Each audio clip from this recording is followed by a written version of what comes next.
way of executing somebody was with a sword. An axe was messy, it often didn't work, numerous chops, and so I am dressed in the garb of a medieval German executioner about 1520, and this is an exact Richtschwert or justice sword that they would have used for the beheading of men and women. Now, if you were a man, and you're not, you would have been asked to kneel on the ground.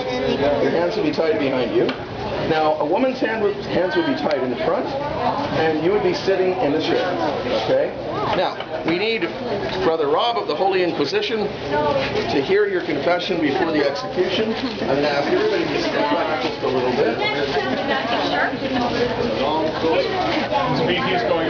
Did you get your crown here? Yeah, at the Queen of Hearts tent. Yeah. Nicole, okay. Nicole has confessed to witchery and will now be beheaded. This would be done in a public square.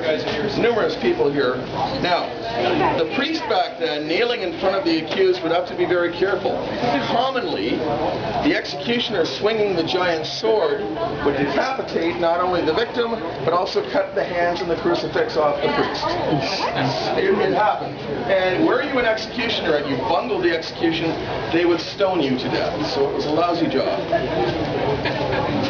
It would be like this. You'd be touched on the shoulder, and then on the count of 3, the sword would be raised to heaven. 1, 2, and... Oh, by the way, did I tell you that you needed to be blindfolded for this?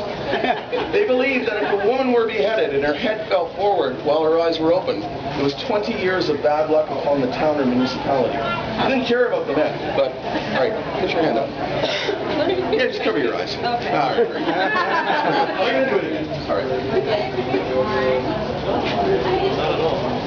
1, 2, 2.5. Oh, there's another tradition I forgot to mention. The tradition of if a condemned person was about to be executed, it was often allowed that if there were somebody in the audience watching the execution that would take them for a life partner, a mate, a husband or a wife, they would be spared the execution. Do you think there's anybody here? Would anybody like to marry this condemned woman? You have a taker. You are saved. Give her a round of applause.